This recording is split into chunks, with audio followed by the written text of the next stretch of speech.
नमस्कार साथियों, मेरा नाम है आर.के. सिंह। संस्कृति आईएएस यूट्यूब चैनल पे आप सभी का स्वागत है।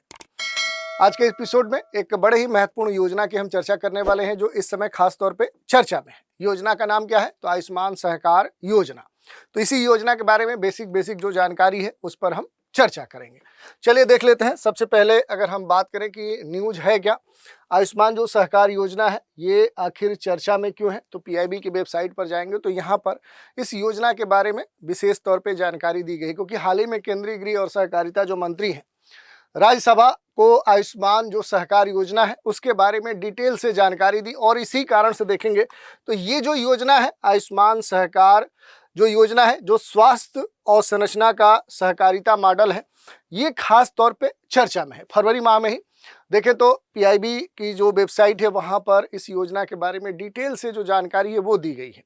सहकारिता मंत्रालय के अधीन एक वैधानिक जो संगठन है राष्ट्रीय सहकारी जो विकास निगम है, विनिर्माण और सेवा क्षेत्र में सहकारी जो समिति है उसको बढ़ावा देने के लिए खास तौर पे इस तरह की जो योजनाएं हैं वो चलाता है। और राष्ट्रीय जो स्वास्थ्य नीति है, नेशनल हेल्थ जो पॉलिसी है, उसी के तहत देखेंगे तो स्वास्थ्य सेवा क्षेत्र के विकास के उद्देश्य को ध्यान में रखते हुए ये समिति ने या आयोग की बात करें तो उसने आयुष्मान सहकार जो योजना है उससे कहीं ना कहीं यहाँ पर अधिसूचित किया है। जिस कारण से देखेंगे तो सहकार से जो उपचार की दिशा है उसमें एक क्रांतिकारी पहल के तौर पे इस योजना को देखा जा रहा है। थोड़ा सा इसके बारे में हम बात करेंगे। जो महत्वपूर्ण ताज़ा जो अपडेट्स आ रहे हैं जिसमें आप देखेंगे तो पीआईबी के द्वारा जो भी बातें कही गई हैं उसमें ये कहा गया कि जारी जो सूचना है उसके अनुसार एनसीडीसी स्वास्थ्य क्षेत्र में सहकारी समितियों को सक्रिय रूप से क्या करना चाह रहा है, जो फंड है वो प्रदान करना चाहता है। राज्यसभा में बाकायदा इसके बारे में घोषणा की गई। केंद्रीय गृह और सहकारिता जो मंत्री उन्होंने राज्यसभा को योजना की प्रगति और इसकी जो भी रूपरेखा है उसके बारे में जानकारी दी। मूल उद्देश्य की बात करें कि आखिर ये जो योजना है इसके पीछे मूल जो मोटो है वो क्या है, तो ये जो पहल है ये राष्ट्रीय स्वास्थ्य नीति के तहत स्वास्थ्य सेवा क्षेत्र के विकास और सहकारी जो समिति है उसको विनिर्माण और सेवा क्षेत्र में बढ़ावा देने के लिए एक महत्वपूर्ण योजना है। अब थोड़ा सा इस योजना के बारे में जो बेसिक जानकारी है कि आखिर जो आयुष्मान सहकार स्कीम है क्या, तो थोड़ा सा इसके बैकग्राउंड को समझते हुए आगे बढ़ेंगे। तो देखिए, एनसीडीसी की अगर स्थापना की बात करें तो संसद के अधिनियम के द्वारा स्थापित ये क्या है, ये वैधानिक एक संगठन है। सहकारिता मंत्रालय के प्रशासनिक जो नियंत्रण है उसी के अंडर में ये काम करता है।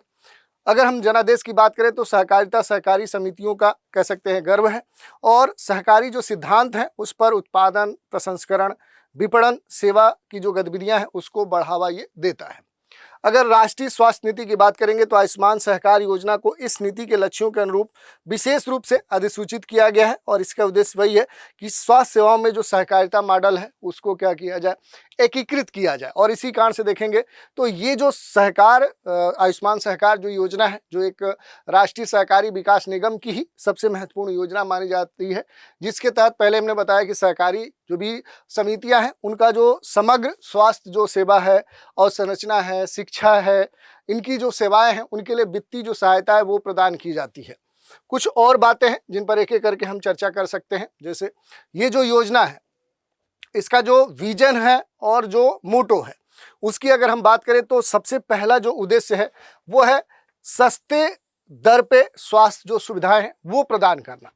ये सबसे महत्वपूर्ण बात है क्योंकि सहकारी समितियों के द्वारा क्या किया जा रहा है कि किफ़ायती और समग्र जो स्वास्थ्य सेवाएं हैं वो उपलब्ध कराया जा रहा है ताकि आम जनमानस को सस्ती और समग्र जो स्वास्थ्य सेवाएं हैं वो प्राप्त हों।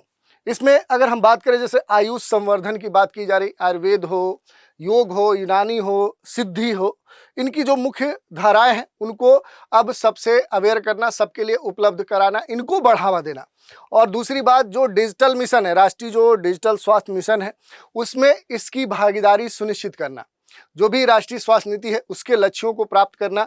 और शिक्षा और बीमा की बात करेंगे तो स्वास्थ्य जो शिक्षा है, जो भी बीमा सेवाएं हैं उनका और विस्तार देना, उनको और बढ़ावा देना। और इसके साथ ही नीतिगत जो सहयोग है कि राष्ट्रीय स्वास्थ्य नीति के लक्ष्यों के साथ इसे संरेखित किया जा रहा है, इंटीग्रेट किया जा रहा है। इसके अगर हम कार्यक्षेत्र की बात करें, जो भी इसके लिए फिजिकल इंफ्रास्ट्रक्चर है उसके अगर विकास की बात करें तो चिकित्सा जो संस्था है, अस्पताल, मेडिकल, आयुष जो कॉलेज हैं उनकी स्थापना करना, उनका विस्तार करना, आपातकालीन जो सेवाएं हैं चाहे वो ट्रामा सेंटर हो, एम्बुलेंस हो, मोबाइल क्लिनिक हो, इनका विस्तार करना, इनके लिए फंड प्रदान करना।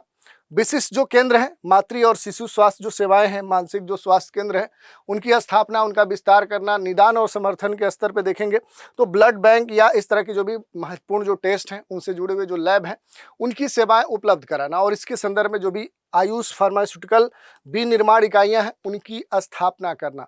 तो इस तरह से देखेंगे तो ये एक महत्वपूर्ण पहल यहाँ पर देखी जा सकती है। जो भी आयुष्मान जो सहकार योजना है, अगर इसकी विशेषताओं की बात करें या फिर पात्रता ऋण अवधि की हम बात करें और इससे जुड़ी हुई जो भी प्रोत्साहन नीति है उसकी अगर बात करें, तो देश में किसी भी राज्य या बहुराज्य सहकारी जो समिति अधिनियम है, उसके तहत पंजीकृत कोई भी सहकारी समिति जिसके उपनियमों में अस्पताल, स्वास्थ्य जो सेवा है, स्वास्थ्य शिक्षा है, इससे संबंधित जो सेवाएं हैं वो प्रदान करने का जो उपयुक्त प्रावधान है वो होना चाहिए, वो इसके लिए एलिजिबल है। ऋण अवधि की अगर बात करेंगे तो परियोजना के प्रकार और राजस्व उत्पन्न करने की जो भी उसकी क्षमता है, उसके आधार पर जो भी उसका कह सकते हैं मूलधन है, उस मूलधन के भुगतान पर 1 से 2 वर्ष की जो मोहलत है, उसके साथ अधिकतम 8 वर्ष तक की जो ऋण अवधि है वो इसमें तय की गई है। प्रोत्साहन की ही बात कर ले तो इसमें यदि उधारकर्ता सहकारी समिति में महिला सदस्य बहुमत में है तो ब्याज में 1% की जो छूट है वो भी इसमें दी जाएगी।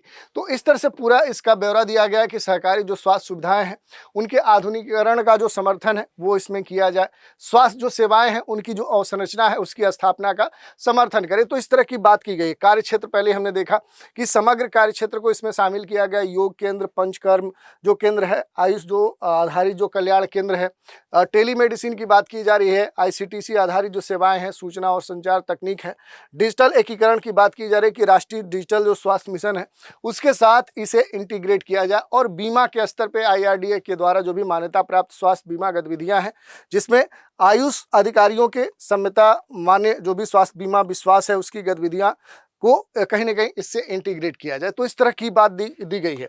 तो इसमें बहुत सारे जो अवसंरचना के विकास के जो मानक है वो इसमें शामिल किए गए हैं।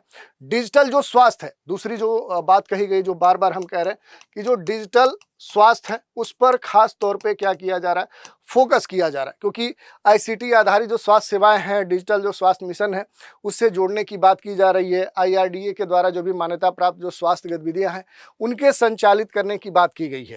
इसके अलावा अगर आप बात करेंगे तो पात्रता के बारे में पहले हमने बात कर ली। पंजीकरण की जो स्थिति है, जो भी उपनियम है, आधुनिकीकरण है, उस पर विशेष तौर पे ध्यान दिया जा रहा है। अगर हम इसके फिनेंशियल कंपोजिशन की बात करें कि वित्तीय जो प्रावधान है, जो सपोर्ट की बात की गई है, उसके बारे में क्या कहा गया है, तो पहले हमने बताया कि अधिकतम 8 वर्ष तक की जो मोहलत है वो इसमें दी जा रही है। सुरक्षा के संदर्भ में आप देखेंगे ऋण सुरक्षा हेतु संपत्ति जो है वो बंधक, सहकारी जो गारंटी है, FDR है या बैंक की जो गारंटी है वो इसमें दी जा सकती है। परियोजना की जो लागत है ये वास्तविक आवश्यकता के अनुसार वित्त पोषित है और सब्सिडी का भी प्रावधान इसमें किया गया है। तो वित्तीय जो प्रावधान है उसको संक्षिप्त में अगर आप देखना चाहेंगे कि आखिर ब्याज दर कितनी रखी गई है, महिलाओं हेतु कुछ इसमें छूट दी गई है, 1% की रियायत दी गई है और सुरक्षा के संबंध में भी बातें की गई हैं।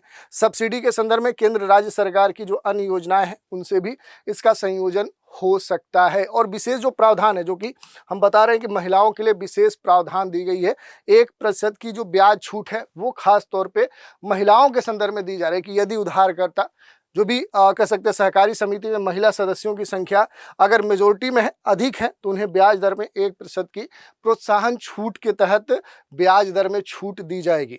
उद्देश्य यही है कि महिला जो उद्यमिता है उसको बढ़ावा दिया जाए, विमेन जो एम्पावरमेंट है उसको प्रमोट किया जाए, स्वास्थ्य सेवाओं में महिलाओं की जो भूमिका है उसको और बढ़ावा दिया जाए, इस तरह की बात की गई है।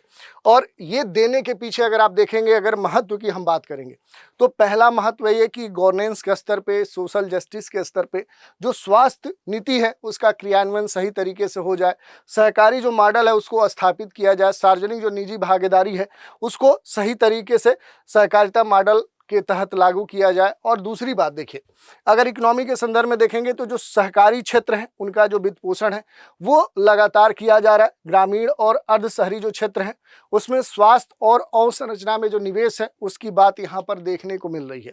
और तीसरी बात क्या है कि स्वास्थ्य में जो लोकतंत्रीकरण की बात की जा रही है कि सहकारिता के माध्यम से जो भी स्वास्थ्य है उसका लोकतांत्रिकरण करने पर खास तौर पर जोर दिया जा रहा है। और महिला जो सशक्तिकरण है, सहकारिता जो मॉडल है उसे खास तौर पे प्रमोट किया जा रहा है, वो चीज यहाँ पर विशेष तौर पे देखी गई है।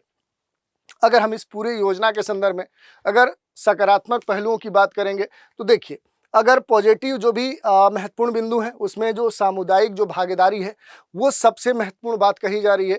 ग्रामीण एवं अर्ध शहरी जो भी क्षेत्र है वहाँ पर जो भी स्वास्थ्य जो सुविधाएं हैं वो मजबूत हो रही हैं।